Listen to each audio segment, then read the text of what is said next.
My name is Nomsa Fakude. I'm 24 years old. I'm a filmmaker, photographer, and a YouTube content creator. Hello, my name is Dumisa Dumisa and I'm 21 years old. I'm currently studying dramatic arts at the University of Witwatersrand. Hello, my name is Nirvana Nokwe-Mseleku. I am going to be answering some questions on cancel culture. In terms of social media, I use a bit of everything, I guess. Like it comes with the territory of being someone who's like a digital creator, I guess.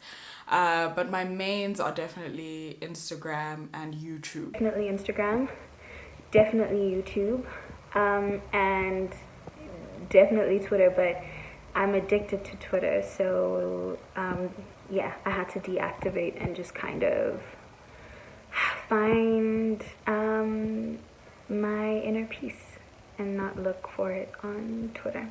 Although I'm currently on a social media break, I can usually be found on both Twitter and Instagram. I do spend a lot of time on Twitter, but I'm not always privy to the going-ons. I kind of get there midway between the conversation, it feels like. And without further ado, let's just get into the video. First question.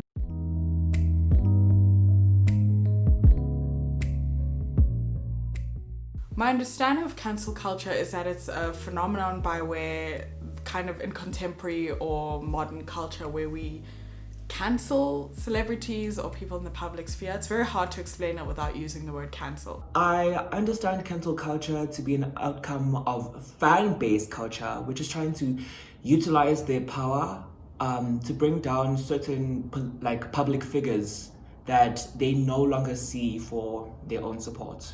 My understanding of cancel culture is a coming together of minds to dismantle systems of violence or systems or people in positions of power that are objectively or subjectively violent to society and the individuals of that society. I like to think of it as a modern day shunning. So when someone has done something bad or something that is offensive or problematic, they are held to a standard of being you're now cancelled from society. You no longer have the hold that you had before in the public sphere. So that's generally where it is. And it's a bit of a mob culture thing too, because I think if one or two people say, okay, this person's problematic, we don't like them, it doesn't have much holding or much grounds to stand on. But if the whole mob culture is okay, you are now cancelled, it's kind of saying that anyone who is still for that person becomes in the minority, I guess. Come on, Juliet, with those questions. Okay, so I have to start off by saying that it goes to an extent. Although I don't think that cancel culture is perfect, I do 100% believe that it was necessary. I definitely think that it's valuable. It's a valuable asset for our community. For the most part, I agree with cancel culture because I think it's a way that we can hold our influencers and our public figures accountable. I think a lot of stuff would go under the radar. A lot of people would get away with a lot of things if they weren't, under the lens of cancel culture. Now it's saying that the people who follow you, the people who support your work or buy your art or listen to your music or do whatever thing that they do to support you, they now have a way to make sure that you no longer have that hold in the public because you're a problematic person. I think that the ideas and intentions behind cancel culture allowed us to realize the radical power that we all have to really make a change in the way that things are and to make sure that we don't feel obligated to leave things alone when we see that things are wrong. And I think that it does need some evolution and restructuring, but as an intention and what it's done so far is remarkable. And so I think there's a lot of momentum that could continue or be derived from cancel culture. It just needs to be structured well. So it was quite liberating because it allowed for a lot of us people who were marginalized and who were seen as less than to realize that we have a voice to make a change and that we have an influence in the way that things are. People don't just come into power out of nowhere and then we have to accept that. We have a say in who gets to be in power and who gets to stay in power. There are instances where cancel culture is just uncalled for, but I personally have not seen enough to say that cancel culture is now invaluable. It is definitely valuable. But on the flip side of that, because there's always a flip side, is that sometimes people take it too far. Sometimes you're just following the mob in that people don't do their own research of why they're cancelling someone. They'll just be like, oh, okay, this person's cancelled, great, I'm cancelling them too. When it's like, I think it's so much more important and so much more successful when people know what they're cancelling for. Exposing celebrities is, I think it's a beautiful thing. Like, if someone does something and it's wrong, I don't think that it should be under wraps or that it should be hidden. And also when you're doing it as a mob culture type thing, you tend to have a lot less space in your heart for forgiveness. You don't, when someone does start taking accountability, you don't have it in you to decide, okay, I'm going to, listen to them and forgive them or whatever. You're just going to follow whatever the mob is doing. And that's the great problem, is that a lot of people don't get to take accountability then. Like, even if they try to, they're still being cancelled because of the mob sort of structure of cancel culture. We definitely deserve the rights to have information about people, all the wrongs that they've done. Well, not all the wrongs, but like things that are seen as crimes, things that would paint them as being harmful to society, and certain beliefs that they have that gives us the control and the agency to say, their beliefs and my beliefs, they don't line up. And so I'm no longer going to follow this person. Okay, so I believe, obviously, that with every new idea and convention, that we have to start somewhere. I mean, we now actually have the tools to start new conversations with all that we now know ever since the inception of cancel culture, I think for me, it's more about people doing their research. I think that's the basis of it, right? I think what happens is that the people at the forefront of a cancel movement, right? So if we're going to cancel celebrity A, the people that bring up the information about that or at the forefront of that generally know what they're talking about. They've done their research. They've seen why it's offensive to them and the people around them, and they've started this sort of, movement of cancelling someone. But a lot of the times, the people that follow don't do that research. They don't do that work to understand why they're cancelling someone, right?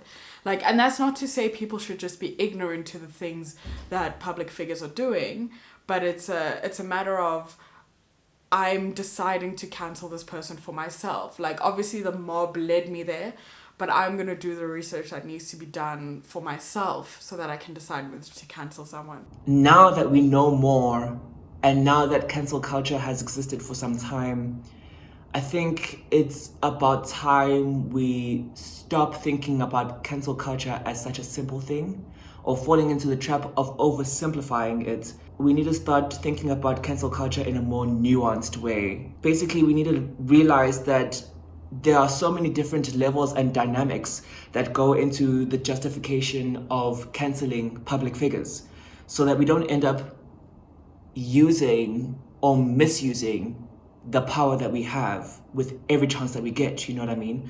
So obviously, just like not every situation can be approached with the same energy, and honestly, we owe it both to ourselves and to public figures to realize that.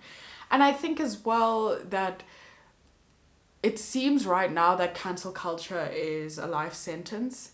And in some instances, I don't think it should be. I think people grow and they learn how to be better people.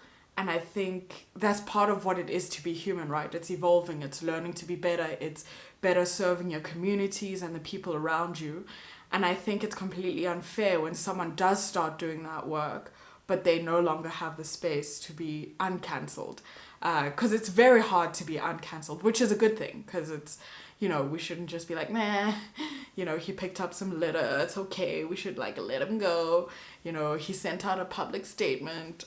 Cancelling R. Kelly, right, for manipulating and raping and molesting, young kids cannot be considered to be on the same level as canceling Zenande Mfenyana for, having a little attitude because everyone was giving her flack for getting fat when she was pregnant.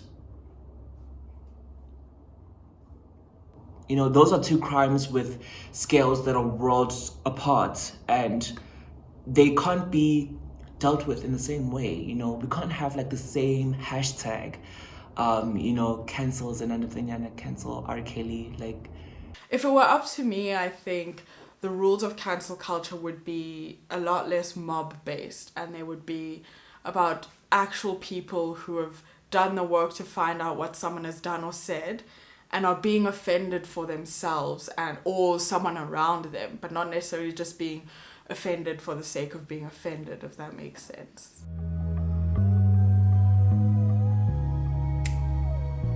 Obviously, and in my observation, I think that Twitter contributes the most to cancel culture, right? Because I think Twitter is the most open of all the dialogues on social media. It's the easiest way to say whatever you feel, but then also comment whatever you feel. I think mainly because of, social media in general is quite impersonal, but extremely personal and intimate. And that's because you're dealing with a persona on a screen. You're not necessarily dealing with me, you're dealing with parts of me, you're dealing with aspects of me, you're dealing with what I portray. But you're dealing with pseudo-me, and pseudo-me can log out at any point. People jump onto Twitter to literally pour out their opinion on almost every sector of life that there is to discuss. And that includes the intersectionality of justice within representation in the media. So that ends up becoming and leading up to what we all know as cancel culture, to say that there are certain things that we view as wrong. And so what are we actually going to do about it?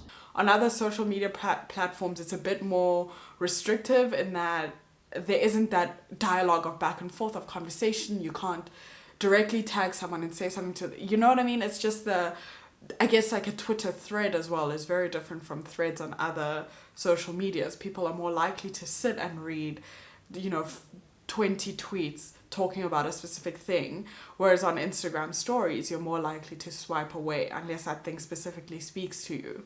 So I think Twitter lends itself the most to cancel culture, but it's also, I think, there are a lot of woke people on Twitter, and I don't say woke sarcastically, I put it in quotation marks because it's a weird word, but I say woke in the sense of a lot of the people on Twitter are doing the work themselves to try and understand all these problematics and all these issues of how people are doing problematic things in society, whereas on Instagram a lot of the time it's about the aesthetics of the thing, it's about whatever agenda you're pushing. It usually tends to be about like your image, And so many people can co-sign something without really knowing the person because they agree with the content, which is phenomenal. Even though sometimes I look at Twitter and look at some tweets and I'm like, how are people co-signing this? But whatever. It's because you can consume so much information at the same time. You can consume comedy and war. Information is constantly being shared. It's so quick. It's so fast-paced. And conversations can spring up off of one thing that happens, which is amazing. So I think people like to be the topic of conversation when it's beneficial. But when it's not beneficial, when it's on the critical scale, that can be very scary. Because of how impersonal it is. And because it's impersonal, people aren't going to mince their words as much. They're going to say something. It's so easy to clap back on Twitter. It's so easy to go, reply back. It's so easy to pull up things that people said so long ago. Whereas on Instagram, you can't really do that. On Facebook, no one's on Facebook anymore. So on Twitter, it's like everyone is on a level playing field regardless of how many followers you have, of whether you're verified or how how famous you are, you're on the same playing field that anyone can say anything to you all the time unless you block it. So for sure, Twitter.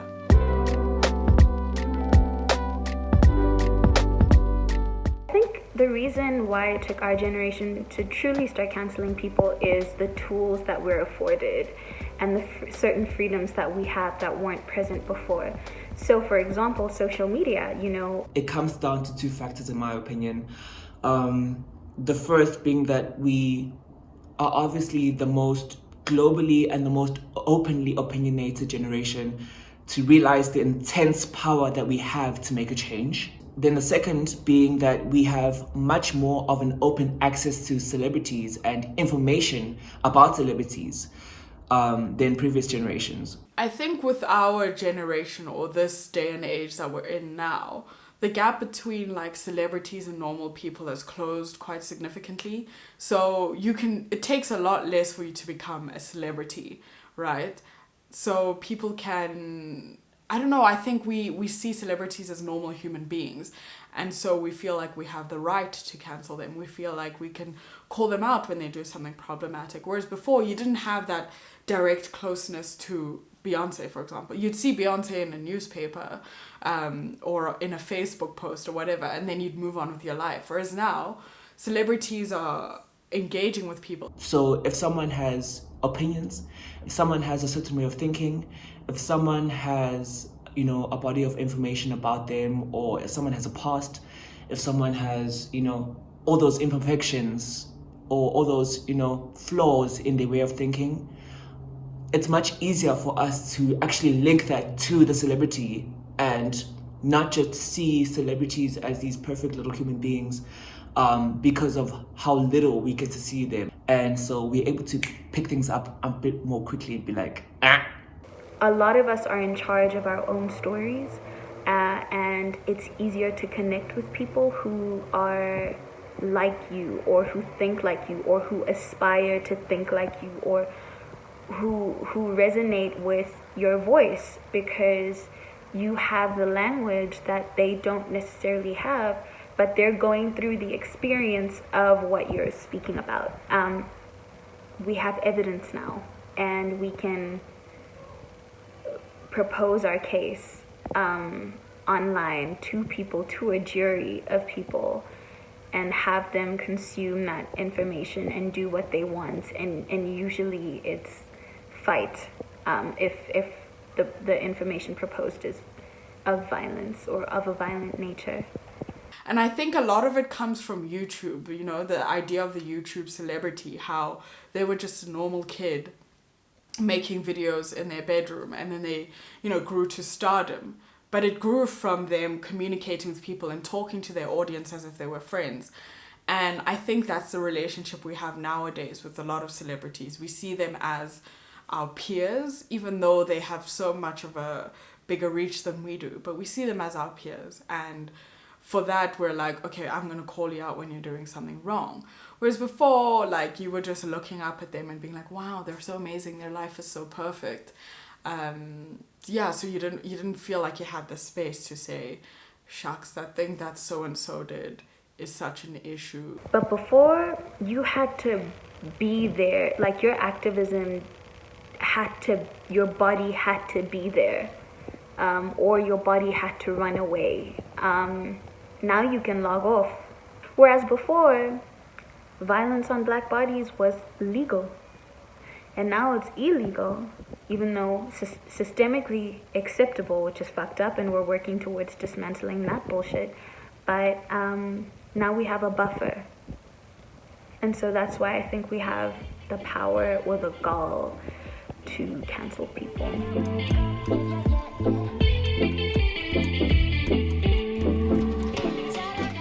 People like Dave Chappelle and Kevin Hart. An interesting example that I will speak about actually is on YouTube. There's a YouTuber, her name is Jenna Marble. Cristiano Ronaldo is a rapist, and he's still